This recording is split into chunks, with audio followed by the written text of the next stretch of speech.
Ya estamos aquí, amigos. Sabe usted que nuestra sección de medio ambiente a cargo de nuestro destacado biólogo Ricardo Medina, pues tratamos todos estos temas de nuestro entorno, la viabilidad, todos los mecanismos. En esta ocasión nos hace favor de acompañarnos el ingeniero Jesús Martín Cuanalo Araujo, ¿lo dije bien? Así es. Cuanalo Araujo, presidente de la Asociación Mexicana de Profesionales Forestales.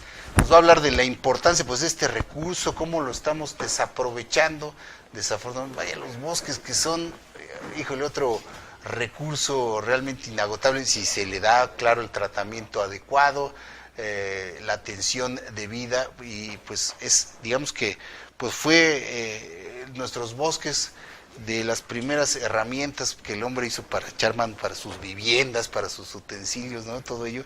Entonces el ingeniero Cuanalo Araujo, Jesús Martín Cuanalo Araujo, pues tiene precisamente la proyección de todo lo que se puede hacer, la explotación correcta de este recurso natural. Bienvenido, ingeniero. Muchas gracias, Ricardo. por la invitación. Gracias, Jesús, muy amable por estarnos acompañando en el programa. Gracias. Ingeniero, ¿qué nos puede decir usted? ¿Cómo está ahorita la situación? Vemos que cada día la deforestación, no solo en México, sino en el mundo, pues el exceso de las tierras de cultivo, ¿no? De la actividad de la agricultura es la que está pues cada día ganándole terreno. Desafortunadamente los incendios forestales causados por el calentamiento global, estas temperaturas excesivas, toda esta problemática, pero particularmente en México, ¿qué tan grave o qué nivel tenemos este problema en nuestros bosques? Muy bien. Pues México es un país de vocación forestal, natural, en su naturaleza. México cuenta con 64 millones de hectáreas arboladas, que es el 33% del territorio nacional. Excelente.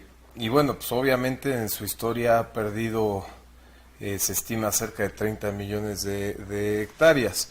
Ahora, al ser un país de vocación forestal en cuanto a toda esta cubierta arbolada, y además tenemos zonas donde el clima y el suelo y la humedad son propicios para el cultivo de plantaciones forestales comerciales, pues podríamos decir que en términos económicos sí estamos todavía lejos de aprovechar nuestro potencial. En México importamos al año 7,000 millones de dólares en productos forestales, pues que bien podríamos estar produciendo sin ningún problema, claro, nosotros mismos, y atender la parte social, que es muy importante. En los bosques de México pues se estima que hay más de 11 millones de personas en condiciones de pobreza.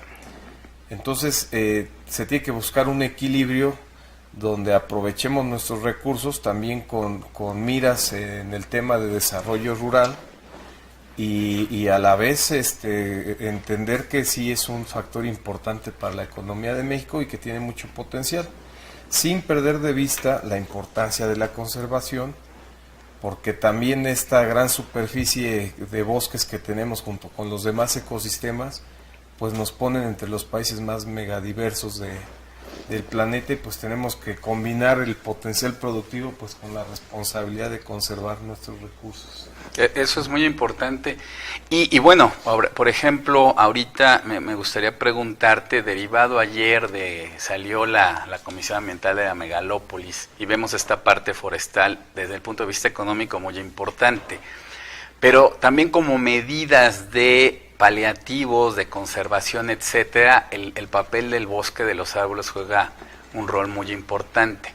Ayer, dentro de las varias medidas que se propusieron, aunado a lo de la verificación, a la baja de contaminantes, el secretario de Medio Ambiente salió a decir una serie de medidas, entre las cuales destacó una, que es el tema de ahora, el plantar 18 millones de árboles para crear un cinturón verde. Pero yo nada más lo dejaré ahí, sino que en otras áreas, en muchas otras ciudades de la República, el plantar árboles se pone como una medida compensatoria a muchos otros desastres naturales. Así es. ¿Qué podemos esperar de medidas como esta? Bueno, yo pienso que primero que todo sí se tiene que ver justamente la necesidad de esta compensación ambiental de la restauración.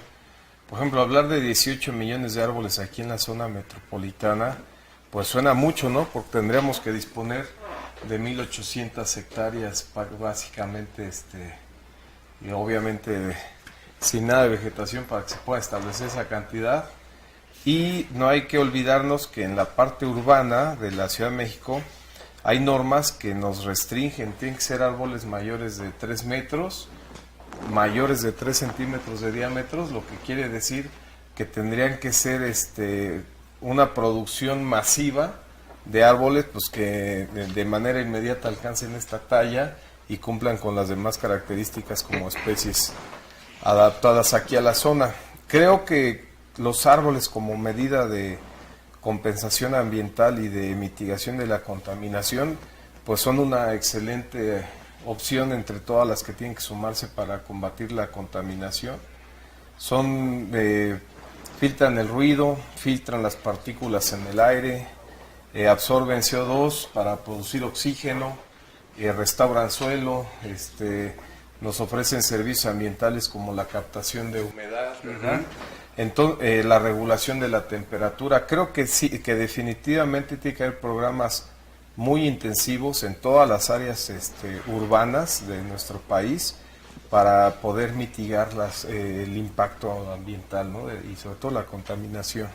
Y tenemos la posibilidad, no nada más de estos 18 millones de árboles, sino de poder, o tenemos la capacidad, privados, el ejército, el gobierno mismo, ¿tiene la capacidad de proveer esta cantidad de árboles? Sin duda, es decir, se debe estar produciendo muchísimo más de esa cantidad de planta en viveros en el país. El programa de reforestación del país para alcanzar la restauración de 1 millón de hectáreas en este sexenio, pues implica una producción de 100, yo estimo que 100 millones de arbolitos. El asunto es que producir esa cantidad de árboles, de estos 18 millones, habría que ver pues en qué superficie ubicarlos de aquí de la ciudad. Te decía que pues tendríamos que tener 1.800 hectáreas que necesiten de la reforestación, y para empezar no creo que exista esa cantidad de árboles que cumplan la norma de 3 metros de altura para la parte aquí urbana, ¿no? Entonces sí tendríamos que revisar las especificaciones. La, sí, claro. La parte alta pueden ser árboles pequeños. Entiendo sí, ¿no? que se refieren esta reforestación de 18 millones de árboles a toda la zona megalopolitana, ¿no? Okay. Que son los estados vecinos, Puebla, por ejemplo, que tiene pues sí, amplias extensiones también boscosas, ¿no? Que sí. Podría ser donde también se aprovechen esos recursos, ¿no? Y Estado de México, principalmente, que también pues tiene amplias zonas boscosas. Hidalgo también, y pues la Morelos. Parte menor, aquí en la Ciudad de México, desafortunadamente, veía yo hace poco, no recuerdo la cantidad exacta, pero es donde más hemos deforestado, no solo de cualquier tipo de árbol, ¿no? Claro. Con todas las obras que se han hecho, se dan permisos luego a lo tonto o con las corruptelas para cortar árboles, que son los pocos espacios que tenemos aquí en la ciudad de zonas arboladas. Y decía ahí que es no me acuerdo cuántas veces el bosque de Chapultepec, ¿no? Esta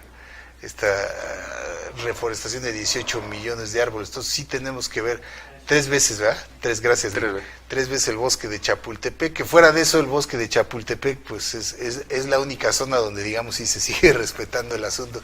Pero pues los problemas realmente aquí de los bosques, aparte de pues esta deforestación por los ya sea por causas naturales o por la invasión del hombre, como pues la práctica todavía de la tala clandestina, ¿no? Que se da mucho en los bosques de Michoacán, sí. Donde por cierto la historia de Cherán, ¿no? Tan conocida, que es hoy una historia de éxito, ¿no? El poblado que logró controlar ahora recursos. Y tiene ahí pues una explotación también muy viable, muy sustentable de los recursos. ¿Por qué no multiplicar también esta experiencia, ingeniero, o se hace creo que hay mecanismos a lo mejor menos drásticos. Fíjate que la experiencia en nuestro país es que los bosques que están bajo manejo sustentable, las comunidades los conservan mejor, los cuidan, tienen más reservas de biomasa. Hemos creído durante muchos años que hay que prohibir tocar los bosques a como dé lugar, y surge lo que tú mencionas al principio del programa, pues la presión social sobre el recurso, el cambio de uso de suelo para otras actividades como la agricultura, que ahí sí se acaba el recurso, se degenera. Entonces tenemos que entender la cuestión, ligar la cuestión social al bosque, y eso nos va a ayudar a preservar mejor nuestros recursos, al mismo tiempo que le damos más opciones económicas a las comunidades rurales. México ya llegamos al punto de entender que hay que equilibrar la conservación con el aprovechamiento. Por primera vez en la historia, en un plan nacional de desarrollo hay metas específicas de producción, de productividad, de plantaciones forestales comerciales y metas de conservación. Entonces ahora es apostarle a invertirle más al desarrollo forestal. Si vemos cuánto se le invierte en México al desarrollo forestal comparado con lo que se le invierte a otros rubros, pues todavía es un presupuesto que no tiene realmente una relación con esta superficie y esta cantidad de pobladores, ¿no?, que hay en los bosques de México. Exactamente, sí, porque finalmente las comunidades, las que están asentadas ahí desde siempre, ¿no? Prácticamente son las que conocen, ya sea hasta por conocimientos empíricos, ¿no? El tratamiento y hasta cómo evitar los incendios, ¿no? Cómo contenerlos, son los que realmente tienen esa sabiduría que se transmite de generación en generación, tanto de la explotación como del mantener amigables con su entorno. Exactamente, son los primeritos que van a cuidar el bosque, ¿no? Cuando puedes tú vivir de algo, pues tú lo haces vivir. Y en ese sentido, Jorge, tengo ya afortunadamente un rato, años de conocer a Jesús. He visto cómo ha desarrollado toda el área forestal, bueno, él como ingeniero forestal, por supuesto, ahora presidiendo la asociación de todos los profesionales forestales, y siempre me llama la atención algo que él maneja, y maneja muy bien, que son los datos forestales, económicos, y ha hablado, y quisiera que lo volviera a repetir, porque es algo muy importante que lo entiendan las autoridades, darle más apoyo, la misma gente, que haya opciones económicas, que la renta forestal puede llegar a ser igual que la renta petrolera, como sucede en algunos países europeos, principalmente escandinavos. Entonces, pues las maderas preciosas, ¿no? Simplemente maderas preciosas que podemos explotar aquí, que tenemos disponibilidad, ¿no? Aquí en México tenemos potencial para establecer 5 millones de hectáreas de plantaciones comerciales forestales, con características naturales pues únicas en el planeta, que muy pocos países tenemos, donde podemos tener especies de rápido crecimiento, donde puede ser un detonante de la economía. Podemos competirle, dicen algunos expertos, a 1/3 de la renta petrolera, y es increíble pues cómo todavía dependemos a este nivel de la renta petrolera, con todo lo que implica para nuestra economía, ¿no? Entonces hay que voltear a ver el sector forestal y comprender que hoy tenemos grandes opciones tanto de conservación como de combate a la pobreza rural, como de incentivar la economía, inclusive en niveles más interesantes, ¿no? Claro. Somos un país de potencial forestal. Hay países mucho más pequeños, con otras condiciones climáticas, como los países nórdicos, pues que producen 5 veces más que nosotros, y pues es uno de sus ejes centrales de su economía, el sector forestal. Y aquí durante años pues nos hemos concentrado en el recurso petrolero, y ahora pues que ya está llegando a su fin la era del petróleo, ¿no? Y se están viendo todos los inconvenientes, el desplome de precios y demás, pues es cuando a lo mejor tardíamente nos estamos enfocando en otras cosas, pero pues nunca es tarde, ¿no? A fin de cuentas todavía puede sacársele ahí con gente con conocimientos como los tuyos, desde luego, para explotar este recurso maderable del país, que es, pues podría ser infinito, ¿no? Regresándome un poco, perdón Ricardo, al asunto de esta reforestación que anuncia la Semarnat, más o menos qué tiempo en años, digamos, en qué lapso de tiempo alcanzarían estos árboles que están pretendiendo sembrar su adultez y su efectividad, ¿no? Bueno, ahí hay que tienes razón. Si el anuncio fue para toda el área de la zona metropolitana, para los bosques naturales de la región, pues seguramente se puede tener mucho más alcance, y lo que es las áreas de conservación de la Ciudad de México, que son los bosques naturales, y lo que es los bosques naturales de toda la región, ahí sí pueden entrar árboles pequeños, ¿no? De que tengan 2 años en vivero, un año de producción en vivero. Y hoy en día pues hay programas federales que tienen muy buenas técnicas para la sobrevivencia. Aún así, 18 millones se antoja muchísimo, un reto difícil de cumplir. Y aquí pues hay especies que pueden alcanzar los 3 metros en 3 o 4 años de producción en vivero, okay. Dependiendo, varía según la especie, ¿no? Y aparte supongo que también hay una supervivencia de menor al 100%, es decir, no los 18 millones que siembren sí, claro. van a alcanzar la adultez, o más o menos qué porcentaje hay ahí de sobrevivencia. Híjole, sí, pues lo ideal es que tenga que sobrevivir el 80% de lo que se planta. Para esto pues lo tienes que plantar en época de reforestación, en época de lluvias, con las técnicas adecuadas, las especies adecuadas, claro. El transporte adecuado. Entonces sí hemos tenido experiencias en el pasado. Ponerse a sembrar a lo loco en donde sea y no, porque entonces, seguramente la CONAFOR, asociaciones de profesionistas como ustedes participarán en saber, porque esta pregunta es muy válida, ¿cuánto tiempo se lleva? Pero depende de la especie.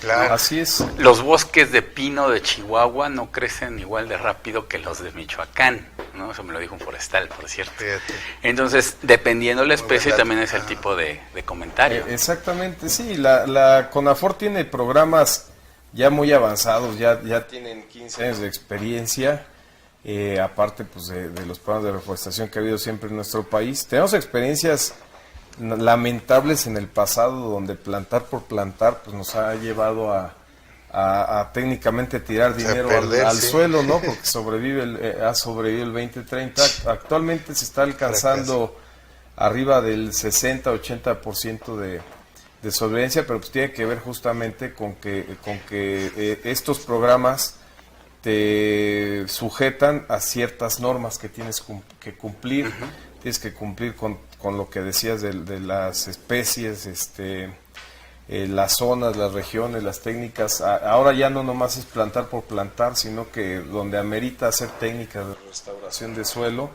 primero se tiene que restaurar el suelo y después esperar el tiempo para poder el arbolito plantar, para claro. Las condiciones.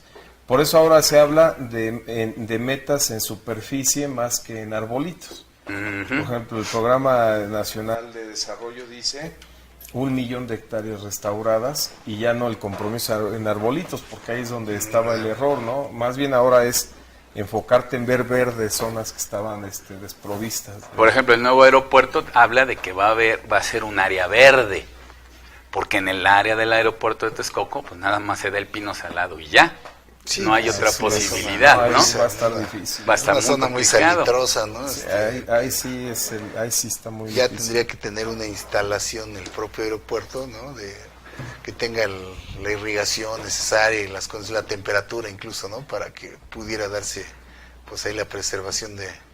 No, sí, es muy difícil. Son suelos alcalinosódicos que dificultan el establecimiento hasta del propio tamarix del pino salado, ¿no? Que solamente una pequeña proporción ha sobrevivido en 50 años de intentos de reforestación. Así es. Muy bien. Algunos comentarios de nuestro auditorio. Rolando Blacaller: muy bien lo de plantar árboles, pero algo mejor es detener la tala, ¿no? Lo que decía, la tala de los mismos en todo el país. Pues ahora con esto de la gendarmería, ¿no? Se supone que también es lo que se trata de combatir, ¿no? No tenemos realmente cuerpos de guardabosques, no teníamos, ¿no? Como en otros países, Canadá, precisamente. Por eso precisamente lo de Cherán, ¿no? Que ellos mismos tomaron las armas para defenderse de los talamontes y demás. Ahora se supone que esta gendarmería pues es la que se va a encargar de eso. Así es. El tono telemétrico: pasé por un terreno baldío donde había un pirul como de 6 metros, bien frondoso, y lo talaron para construir. Sí, es lo que te digo, se dan permisos para... y más dentro de la ciudad de México. Sí, dentro de Adolfo Camargo, excelente tema, que tomaran de los bosques. Pregunte Jorge si todos los árboles dan el mismo oxígeno o cuál me recomiendan para sembrar en mi jardín, ¿no? ¿Qué Pues sí, especie hay? varía todo, en todos los casos. Habría que ver en dónde tiene su jardín. Aquí en la zona metropolitana, si entra a la página de la SEDEMA, están las normas ambientales. Ahí hay una lista muy grande de especies. Si va a cualquier vivero de SEDEMA o va a cualquier vivero a viveros de Coyoacán que lo tiene Semarnat y la Comisión Nacional Forestal, seguramente le van a obsequiar algún arbolito.